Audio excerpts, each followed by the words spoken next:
on the wall. Exclusive and unlimited access to one of the UK's best loved bands. This show takes you into their homes, backstage, welcome to my office, and into the minds of McFly. 7 UK #1s later, and McFly have gone from boy next door teen sensation to packing out arenas across the globe. They have a huge UK and international following, but it's their personal bond that has kept them together. Bandmates, best mates, and even housemates. Now Tom, Danny, Harry and Dougie are older, wiser and ready to prove that they're more than just a boy band. McFly are laying themselves bare for the very first time. Coming up, the lads hit the road. But in other news, I'm feeling really horny today. A big tour demands a big stage. And despite the lack of rehearsals together, will they pull off their opening gig? First night, there's always anxiety.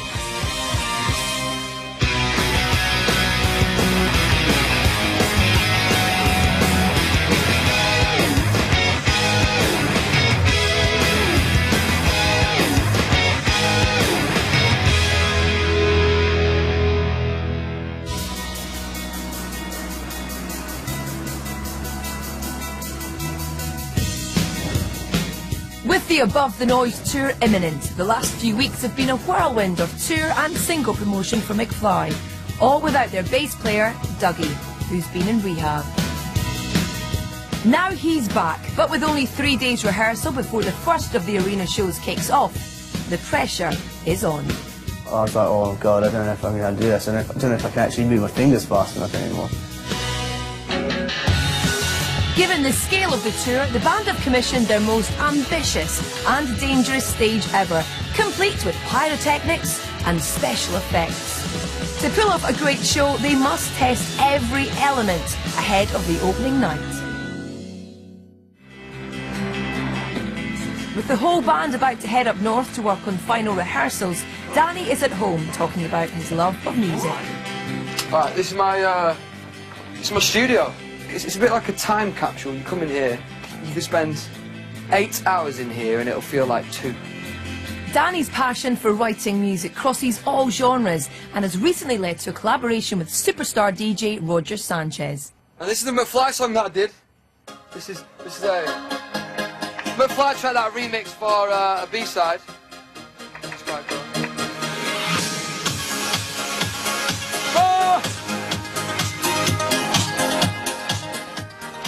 So they're little remixes that I've done, that I work on. Danny's ambition to perform started at an early age. Since I was 4 or 5 years old, there's videos of me singing to Springsteen with a plastic guitar. And I'm doing this, I'm doing that, doing this. So I've been brainwashed with it. And I said to my mum one day, I want to perform on a stage like he does. And it's amazing now that I sort of am. This is a Breitling watch, right? It's not in there because it's upstairs and locked away. And I got this Breitling watch off Rod Stewart. Gifts from famous friends are not his only prized possession. McFly's reputation as great live performers has earned them a shelf load of awards, including a coveted Brit. Brit Awards Best Pop Acts. Now they have got rid of this category. And reminiscing reminds him of his favourite part of the job. Touring is the best part because you see all the fans. You see everybody's reactions to your songs and they all sing along and we're ready for it. And we want to put on we always try and put on the best show we can. That's why we won with the Band of the Year. Before he can join the boys, Tom has a last-minute conundrum. I've got 3 guitars and I only want to take one. I want to take this one, but this one doesn't fit in that case and I don't have a case for this one. I could take that one, or I could put this one in that case and take this one, but I don't want to leave that one here without a case. This is like that riddle where you've got like a chicken, a fox and some chicken feed and you have to get them onto one island, they can't eat it. I'm just going to take that one. And he can't forget the most important tour accessory, the boys' secret weapon. This is my final chance to make a peanut butter smoothie for the tour. I'm taking it in this. It's going to be a very valuable container. Milk. Bit of ice.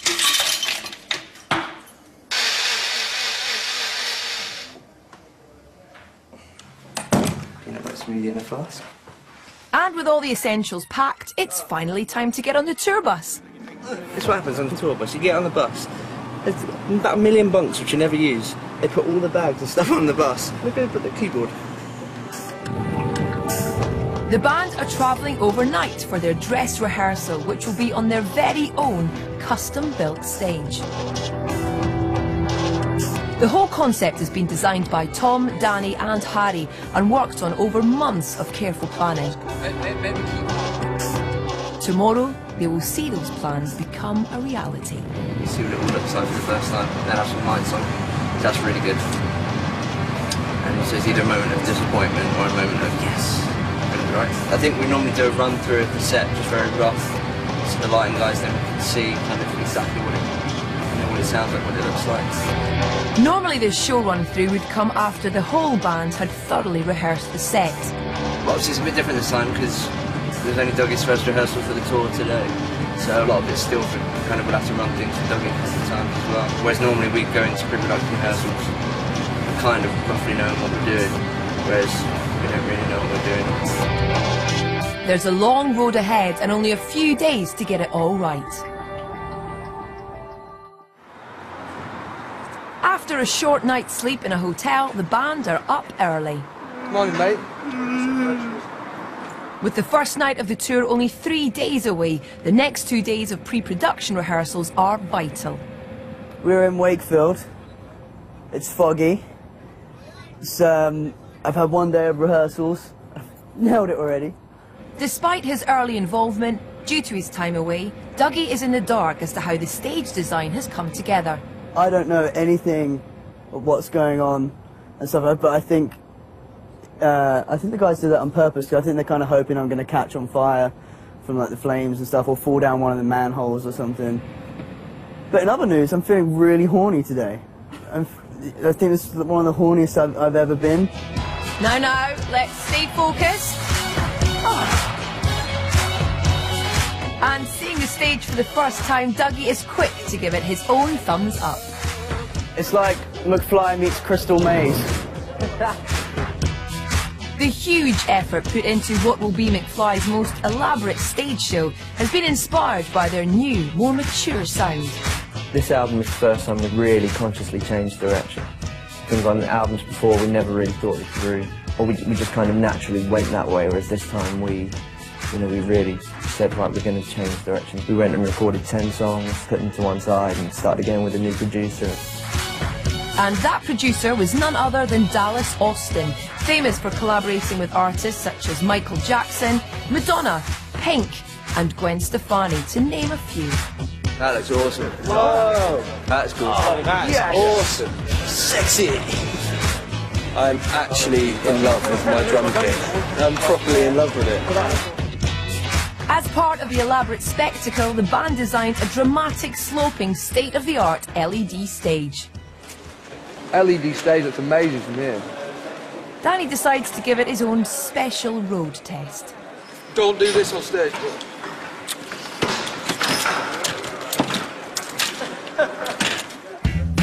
And there's still plenty of other toys to play with. During the set, the band will be firing gifts into the crowd with gas-powered t-shirt guns. You got the most solid art. And the guys have found a novel way of testing out their aim. Face that way. One shot! With varying degrees of success. Oh my! Next, it's time to check out the pyrotechnics before taking to the stage. Knowing where the explosives will go off during the set is going to be pretty important. Coming up, temperatures soar. Pyro's always a worry. Suddenly, fire goes off there. Dougie faces some difficult questions. Do you feel like you've come out a changed man in any way? I'm still me. And first night nerves kick in. Apprehensive, a bit nervous.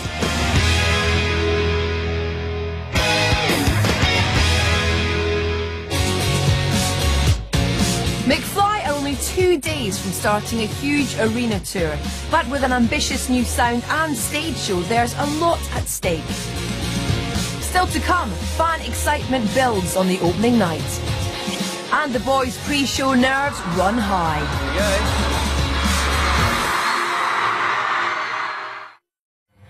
In pre-production rehearsals, it's time to take to the stage and run through the set list. Being only Dougie's second practice day, he's still playing catch-up. Obviously, Dougie, it's his main rehearsal. A few cock-ups here and there. I keep like looking at him going, God, mate, what are you doing? But while Dougie gets up to speed, there are much more dangerous challenges on stage. Pyros are always a worry, but that's the only time we've done it with the pyro, and we forget what songs they're going to be in. So you're just used to being able to walk anywhere you want on the stage, and then suddenly the fire goes off there, and you can't do it. So that's a bit scary. The boys head back to their hotel to relax before the show, but Dougie is in no mood to take it easy and heads off in search of the other lads and some entertainment. And it doesn't take long for him to find it. Surprise! The new sloping stage might look great, but it's giving the boys some back problems. So Danny's asked tour physio Ryan for some extra treatment. I thought I was bringing the needle. Just do it. But Dougie's not invited. Don't, if you touch a needle, I'll fucking smash I'm not going to touch one. You ain't coming in. Having seen Off Trouble, Danny gets some much needed attention to his back. He's just going to have some dry needling done, which is like a westernised version of acupuncture. Do you know what you're doing? Oh, I've seen it done a few times. What? While tour physio Ryan sorts out Danny, Dougie goes to offer his own alternative remedy to Harry. Hello? Oh, Hello, mate. look what we found. I'm filling in for Ryan. I don't have any of the acupuncture equipment, but I can make do with things we have laying about in here. What on earth is he going to do with that plug? The pins in these are thicker than usual acupuncture needles, but the bigger the better. So if you could just remove your pants. Oh, I wasn't expecting that. This may hurt a little bit. If you hear a slight squelching and the sound of bone cracking, don't panic. It's just your spinal cord snapping. Oh! How's that feel? Back in Danny's room, Oh. Ryan is taking a more gentle approach. How's that feel? Yeah? Alright, it's done. Relaxation therapy complete. Dougie heads off to bed. But spending weeks on the road in different hotels can soon become confusing. We're on the wrong floor. The first day of the Above the Noise tour dawns, and Sheffield Arena will host the opening night. Ranked as the UK's fourth largest indoor arena, McFly follow in the footsteps of giants like U2, Queen and Danny's idol, Bruce Springsteen.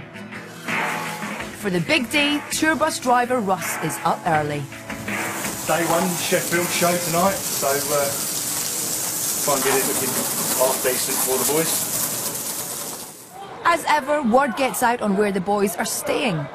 But the lads are happy to mingle with fans as they get on the bus. Well, it is a lovely day, so I'm not surprised they're here.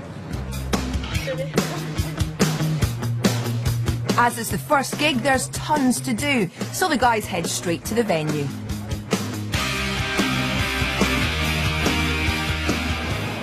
Oh, it's Brighton. We're here, show day, in Sheffield. Being the first night, the girlfriends have turned out in force, and Tom's lady, Giovanna, has some goodies for her fella. These are some t-shirts that have been sent to Thomas. Oh no, sleeves up. Oh no. Ooh. What we got? Curry. There's this company that send me these awesome t-shirts. So what I do, I cut the sleeves off. Bit of customisation.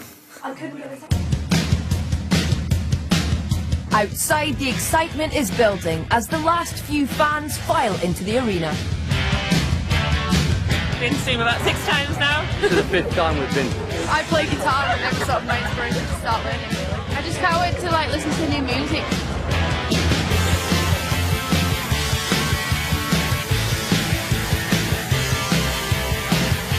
With half an hour before the guys head out on stage, Dougie has agreed to do an exclusive interview with News of the World's Dan Wootton. The tour, what can people expect? Not only is this the hardest set I've ever had to sing, but The longest. It's the longest as well. He said he's worried his head was going to explode. I've got physio on my neck. The conversation soon turns to rehab, a story Dan was responsible for breaking in the press. Obviously you were cut off when you were in there, but since you've come out, have you sort of realised how much people have been behind you the last few weeks? It's just all a bit kind of strange. I mean, I went out and came straight on tour. So I think the only people I've really seen is my mum, my nan, and these guys.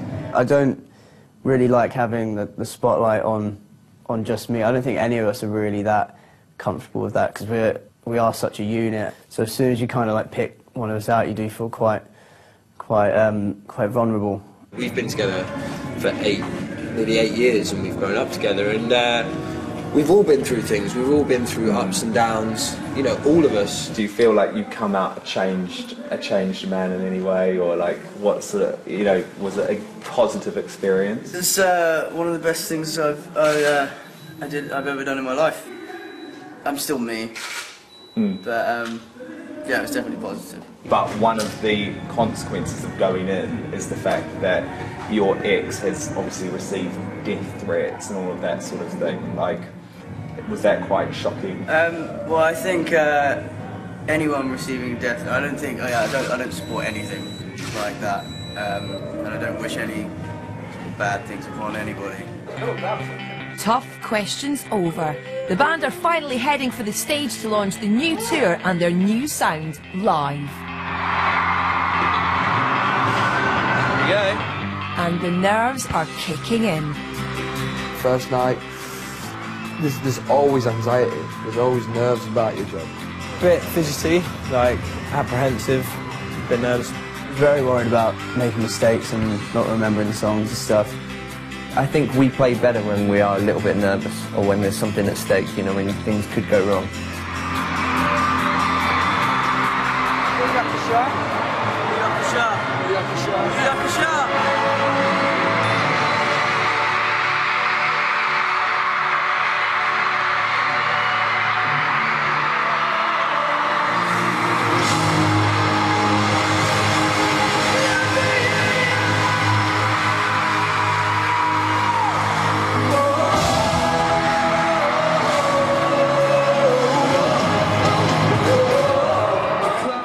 First number, it's a great start. The fans obviously love the new songs, and the guys soon settle into doing what they do best, performing for the crowd.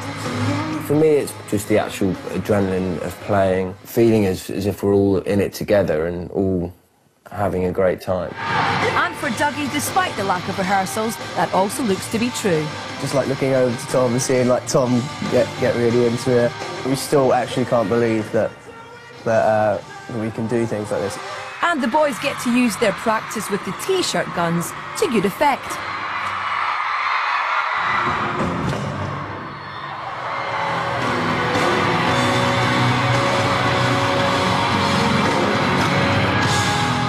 Sheffield has played the perfect host to the start of the tour, and the guys finish on a high.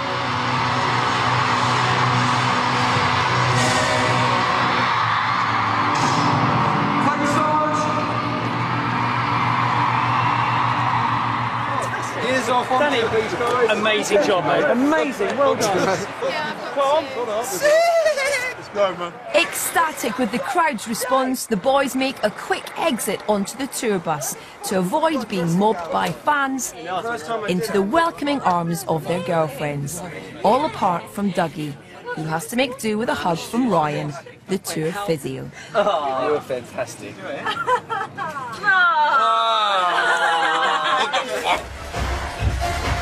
But the night is still not over for Danny. On the tour, McFly often reward their dedicated fans with an after-show party where Danny enjoys DJing. It's an eclectic mix that includes some of his own dance tracks. If my favourite band did this, I'd love it. Whatever sounds good, whatever I'm feeling, I just do it. A few McFly remixes. If I get excited, I get over the microphone and go, yeah, come on, and get everyone going.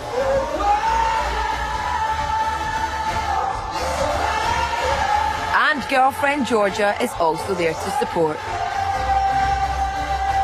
Despite the punishing tour schedule ahead, Danny is still happy to party long into the night.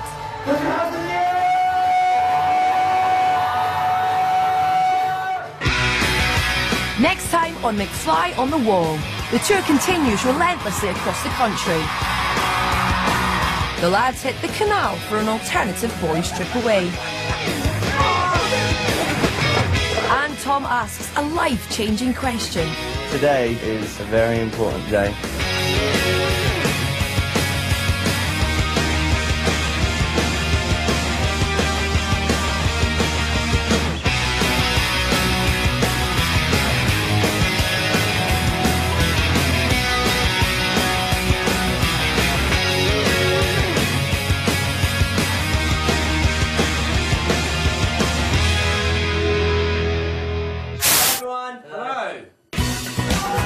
Here on McFly TV, you can see us challenge ourselves in some stupid stunts where we freeze, electrocute, and gorge ourselves. Hope you enjoy. One at a time, you must sit in the machine and recite your nursery rhyme from memory. For every mistake you make, you get a shock. The winner is for the least shocking rendition. Can we just test to see if this is working? No. What do you mean, test if it's working? Ah, you fucker! Wee Willie Winky runs through the town. Ah, stop! Jack fell down and broke his crown, and Jill came tumbling after. He went over. Down came the spider, who sat down beside her, and told Miss Moffat to get away! The clock struck 2. To find out who wins, check out www.channel5.com/McFly.